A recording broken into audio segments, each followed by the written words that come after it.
Hi guys, welcome to Tech Talk. I'm Michael Walden. I'm Lee Russell. Today we shall be checking out the new D750 from Nikon, which I've just purchased. I'll give you a little heads up what it does. It's set between the D4S, which is the main sort of product that they push out, which is the one to buy. Well, they say it's the one to buy. I'll give you some sort of little hints and tips now, but yeah. And the 810, this is actually sort of the bottom one. Astonishing camera. I've had it about a week now. It's full frame. The actual ISO, the low light on it is just a phenomenal piece of kit. I haven't really had a proper chance to get out and test it to the full yet. One of the coolest things they've actually added on this is the full moving metal rear screen. You want to get a closer one? Yeah, we'll get to a close-up now. It is one of the only drawback I actually say of it is because it's full frame and I still have crop lenses. You've got a cropped image when you're using your crop lenses. The lens on it at the moment is a 50mm, which is a full frame lens. The colours and the size of the prints, I'll do a little demo of it on the raw vlog to show you what it's actually capable of. It's a massive file. The filming on it, myself and Lee were looking at it earlier with the 60p and the 25p, and there's just so many options for you to go film it. The only drawback I have had so far is me being me. This is my D7000 that I now use for just filming. I will tend to hold it like that and put it in my bag. But this thing, you tend to hold it like that and put it in your bag. And that happens. It does. But I'll give you some sort of little feature things with it. The highest ISO on it is 51,200 ISO, which means shooting in the dark should be no trouble in low light. It does fall back from the D4, which is 409,600 ISO, which is why it is Dark Beast, as it's nicknamed. But the D4 only has 14,000.9 million megapixels, whereas this thing has 24.4. So the actual richness of colour for what it is. If you go onto a website called Snapsort, basically you can ask which two cameras put up together, which is the 750 and the D4S, which you have here. So get a close up of that as well. And actually check out the difference between it. They actually put the D750 as the winner of the D4S, even though the D4S is £5,478, which is a lot. And on Amazon, the 750 is £1,675. So you've got to kind of weigh up what kind of camera you want. It is a professional bodied camera. It is a learning curve for myself. It is completely different to what's known as a consumer camera. Settings I would normally use for this, completely different when you're doing shoots. But phenomenal. Picture quality is just breathtaking. So would definitely recommend it. One of the coolest things about it is the cameras. The batteries on the cameras are Nikon's. I think they're Nikon's MP25s. Yeah, Nikon's MP25s. All the same now. So anything from D7000. So it's universal then? So it's universals. So a really cool thing is if I'm out shooting with this and I'm doing a big photo shoot and my battery goes, I can just go in the bag and take the one out of the D7000 and it will fit. It will. It also has the same charger, which is annoying, which means I've got two bloody chargers exactly the same. It is. And so you still have a spare though. It is good to have a spare. Now I have done an unboxing of the camera, which is on my raw vlog, which will be up on Monday night. So I can take you through a lot more of the details and everything on it. I will do a proper walkthrough with the camera and a shoot. I think we'll go out and do a bit of filming while I shoot and give you a full rundown of what this thing can do. So I've only had a week, so I'm still learning myself on little bits and pieces about it. I am really pleased though Nikon have finally put a lock on your mode selection basically, because it's very easy, especially with this one. I've been out shooting with this one and I'm going from these, which is single shot, and then continuous low, continuous high, and I've actually knocked the settings off. Whereas this one, you have to press this down to make it turn. So they've done a hell of a job there.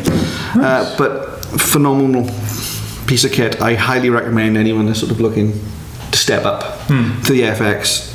This thing just blows everything out of the water at the moment. So where can you get it from? Cheapest price? Cheapest price. I actually went to the digital camera store, London. They've got a website. They'll put the link up at the bottom because their price for it was 1,500. It was, and they do finance, and the finance is for what we had. It was £30 a month. So it's not actually, it's not an expensive. Yeah. Sort of option for you, or you can go like the £5,478 for the D4S if you can afford it. I mean, in all fairness, even though Snap Snort have said this outperforms the D4S, if I was going to have a camera and money was no option, it would be a D4S. I'm sorry, it is the big boy to have. It is the most outstanding camera that they make. It is. Even Canon can't keep anything to compare with this. In fact, the only thing you probably compare with it is if you went out and bought a Hasselblad for 35 grand, and they are medium format. But I would like to have one of those to show you one day if I could borrow one from the uni. You never know.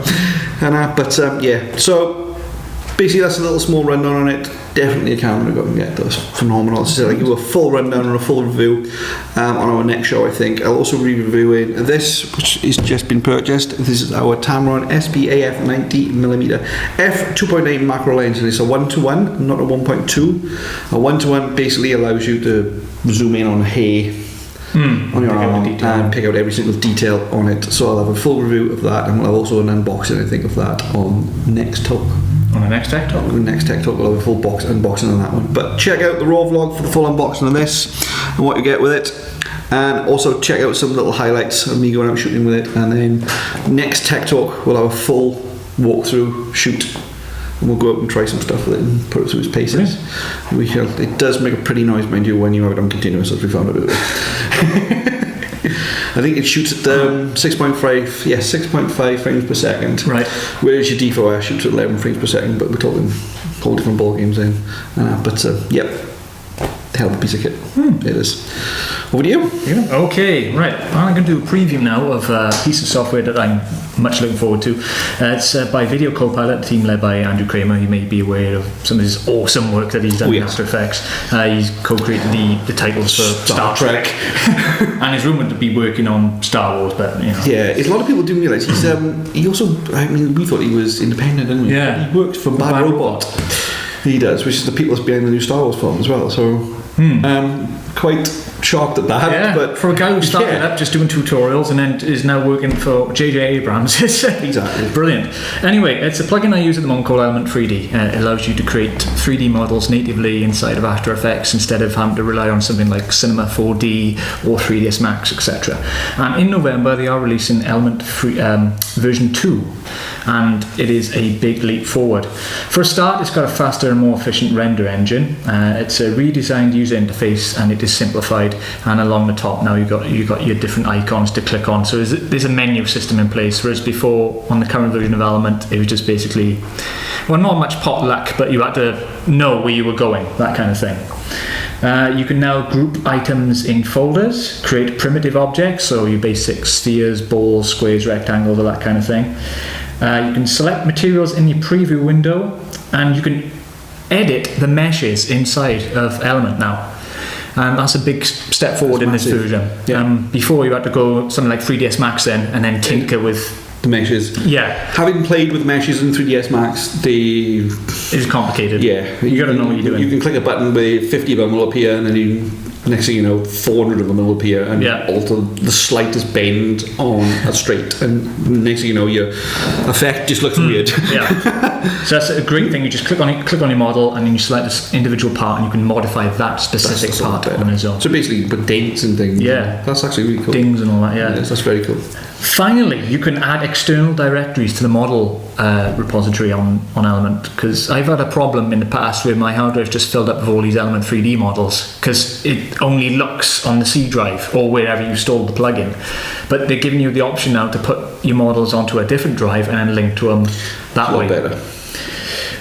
You've got real-time shaders, and the use of physical shaders is recommended for greater detail as compared to the standard one. You can create reflections on flat surfaces by using a plane and then just tick in a box, boom, you got reflections. And the one I'm really looking forward to is producing real-time shadows with ray tracing. That's, yeah.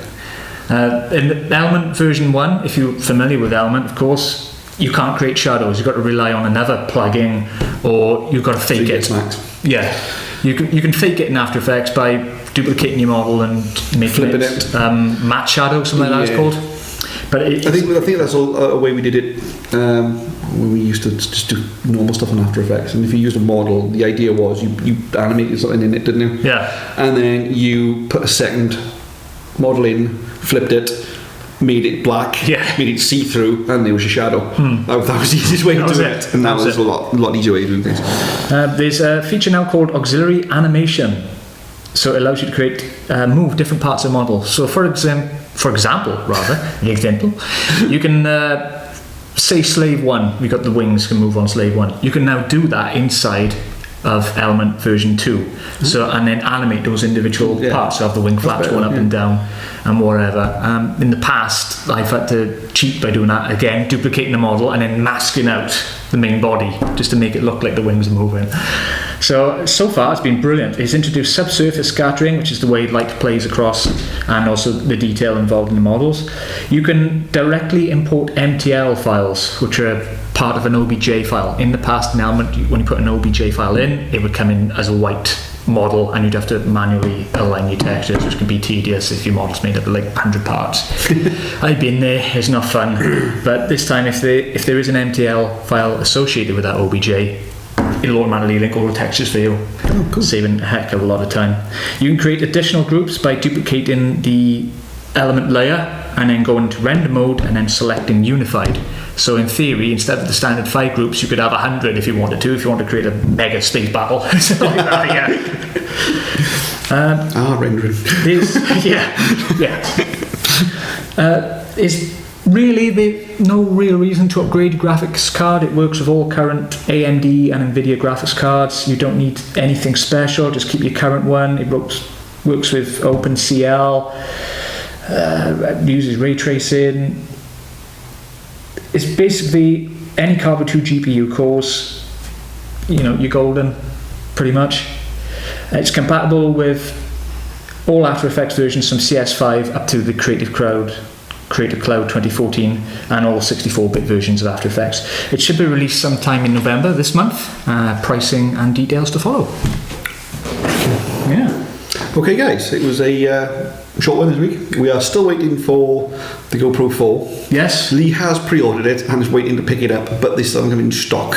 Yes. Once it's in, there'll be an unboxing and a full review, and we'll probably do it for a field test as well to see what that baby can do. Yeah. And everything. Until next time, really.